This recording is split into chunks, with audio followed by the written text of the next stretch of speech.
You look at our people and you begin to understand that when a society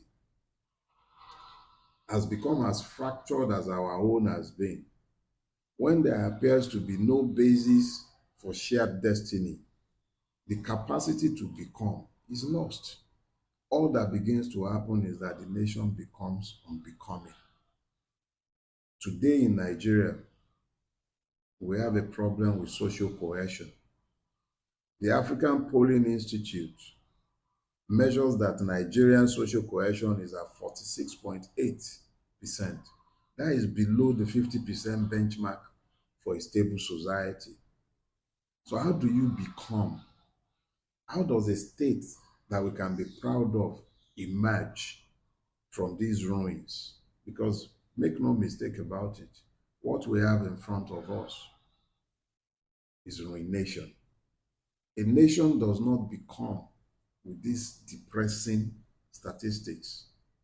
You have the crisis of trust, which is the vertical fracture. 83% of Nigerians do not trust the executive. 83% have no trust in our executive branch. The executive does not mean Tinubu alone. It includes your governors, it includes your local government chairmen, it includes the executives of state institutions and companies. It simply means that there is a huge trust deficit in those who rule Nigeria. And that shouldn't come as a surprise. The results suggest that there is nothing to trust. So, can you blame the people when they look to those who have ruined their lives and conclude that 83% of us do not trust you? When you think that that is bad enough, look to the National Assembly. 88% of Nigerians do not trust members of the National Assembly. And how do you go about the business of trusting a people who have shown themselves manifestly incapable of protecting your interests or your rights or doing anything to better your circumstances? So today, 88% of Nigerians have zero trust in the National Assembly. You talk about the judiciary as the last hope of the common man. What is the situation with the judiciary? 79% of Nigerians have no trust in the Nigerian judiciary. These are readily available online. It's the African Polling Institute that put these figures out there. And I'm surprised that in the case of the judiciary, it's not even higher than 79% distrust. Because what is it about our judiciary that inspires confidence? The last hope of the common man is adjudged untrustworthy by 79% of the respondents. The reality is that the Nigerian state is collapsing because of this crisis of trust. Before you finish dealing with that, you have the crisis of identity, which is the horizontal fracture. What does it mean? He says, tribe and tongues may differ, but in brotherhood we stand. This is a lie. The reality today is that the ethnic nation remains supreme above the Nigerian idea. The reality again is that when you look at the many divides that have been brought by those who are meant to rule, you find very quickly that Nigeria has been fractured into, okay, because of Bulaba and the emergence of Peter Obi in 2023, what you found very quickly was that political discourse descended into tribal arguments. Our local. That is against the backdrop of a country that has evolved a power sharing arrangement that is based on ethnicity. So all of a sudden, instead of discussing the merit of candidates, we're talking about their ethnic origin. As if that wasn't bad enough, this was compounded with religion. So today, instead of talking about a country that has come into itself, that has evolved with shared identity, what we have today is identity politics, based essentially on ethnicity and on religion. You have the displacement of one Nigeria, complete displacement of one Nigeria, because of the inequities that have been promoted by the Nigerian state and the refusal to treat all equally. What you have today is that every conflict is interpreted through the prism of ethnicity, and rightly so in most cases. Or how else do you explain what is famously referred to as farmer herders clash? There are no farmer herders clash. What you have is Fulani redentism that have been allowed to be militarized, and this has led to a situation where Fulani marauders, mostly sometimes from outside of Nigeria, allowed in Nigeria, mollycoddled in Nigeria, overrunning settlements in the Middle Belt and increasingly in the South, increasingly in the Southwest. What you have today is that Nigeria has been balkanized into ethnic conclaves, and persons do not see any destiny that is shared by all. What we have instead of a shared destiny is a fractured state where, even though there is a line, they're talking about the Nigerian state, within those lines, you have multiple fractures based on ethnicity, based on religion, and the capacity to emerge as a nation has been compromised. And then you add to this the Japa syndrome. 70% would leave if they had the capacity to leave. A lot have not left simply because they can't leave. They are either too poor to leave, or they are happy with the status quo because they expect to trade it for some advantages at some point. So instead of a state that is becoming, we have a state that has become unbecoming. Instead of citizens, we have tribesmen. Instead of national debate, you have it is our turn. National identity has dissolved into hostile ethnic territory.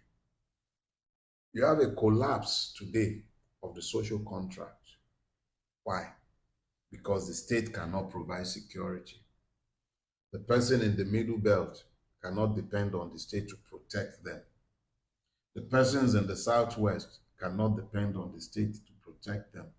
The persons in the southeast cannot depend on the state to protect them.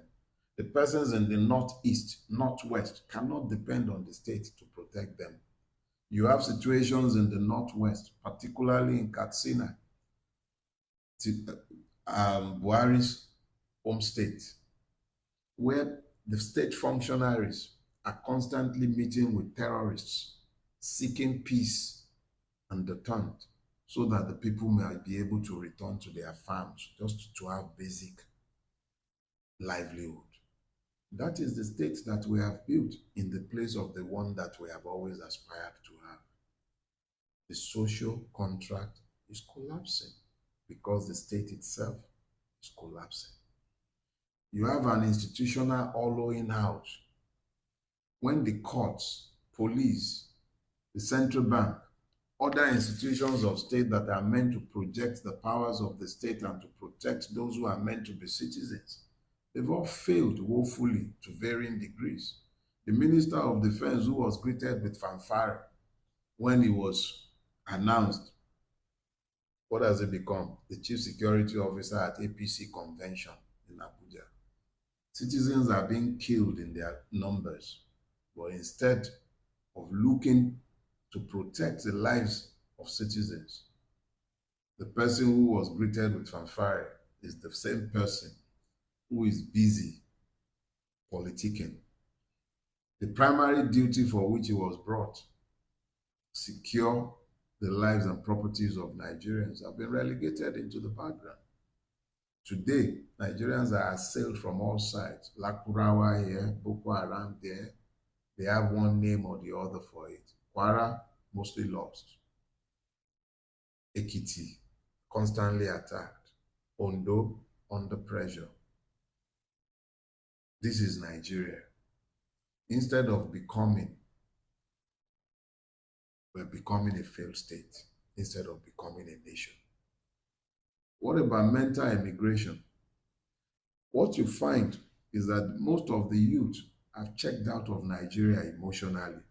They've detached themselves and see themselves outside of Nigeria, the country whose duty it is to protect these persons have largely failed, woefully if I may add, in the duty of protection. So the social contract has unraveled, and in its place, all you find is chaos. Everywhere you look, anarchy. The state is incapable of doing anything. So you find very quickly that those who remain have lost the capacity to remember what had happened. We've evolved historical amnesia. When the people stop learning from their history, we enter a loop where the same mistakes are constantly repeated. And instead of learning from our errors, we continue to stumble from one problem into another. Nigeria would appear to have entered a loop where it's constantly entering one crisis after the other, with temporary relief from time to time, but never any advancement that can be meaningfully pointed to. The displacement of one Nigeria is almost complete. And you look all around you and you begin to ask, at what point is this nation going to become? At what point? I do not want to speak in lamentation, but it is critical that if we must come out of the mess we are in, we must acknowledge where we are. Where we are today is a state that is failing in slow motion. It has failed to become, and in failing to become, it has dragged those who are trapped within its territory into an abyss from which we can only hope to rise when we have come to acknowledge where we are. Where we are today is a state that has failed in all ramification, has refused to run the race that is set before it because none has actually been set before it. It's not yoked to any vision. It merely stumbles from crisis to crisis, from one problem into another. Every developmental aspiration that had ever been set before the Nigerian state has been missed. None of the things that have bound other people together has had any effect on the Nigerian. Call ourselves the giant of Africa. What does it take to be a giant? How do you become a giant? You do not become a giant simply because you are big. You can be big for nothing, and that is what Nigeria has essentially become. Big for nothing. Because exactly what have we done with our size? As big as we are, we can't feed ourselves. Poverty has accelerated in our land. As big as we are, we can't secure our borders. If anything, insecurity has multiplied. As big as we are, this country cannot provide potable water for its citizens. As big as we are, no electricity in spite of 16 billion squandered by the Obasanjo regime. As big as we are, we can't even educate our children. Nigeria has 20 million children out of school. How do you become with these gory indices? How?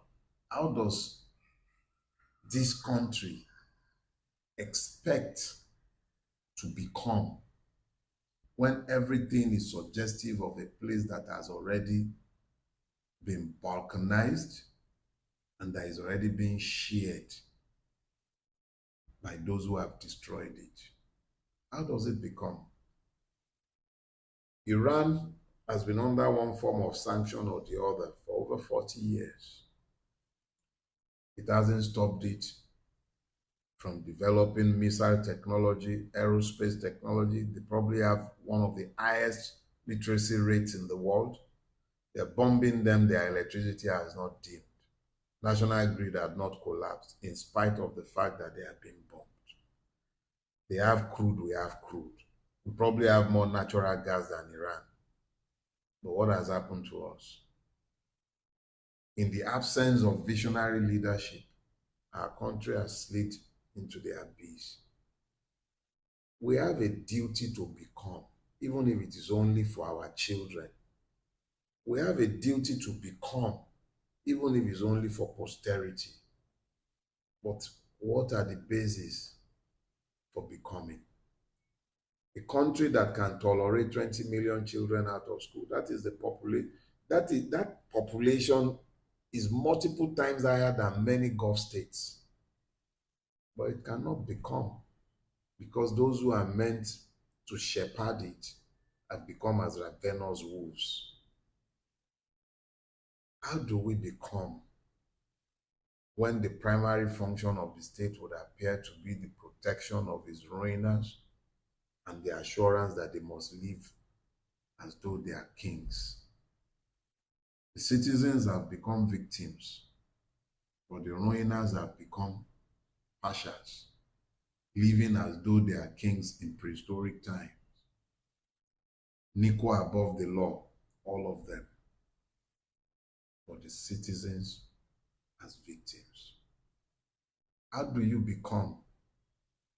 How? Exactly how is a state supposed to become when you have so much poverty in the land?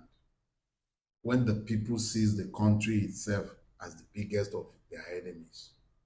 How does a country emerge out of all of this? The sad situation with Nigeria and the reality of Nigeria is that if we do not take deliberate actions to become, this country will implode with cataclysmic consequences. Nigeria was a geographic expression, according to Obafemi Awolowo. It remains exactly that, even today. More than 60 years after those words were uttered, it remains just a geographic expression. But the geographic expression it has become is a most ruinous one for the victims that are trapped within it. Everything has degraded, and everywhere you look, all you find is putrefaction.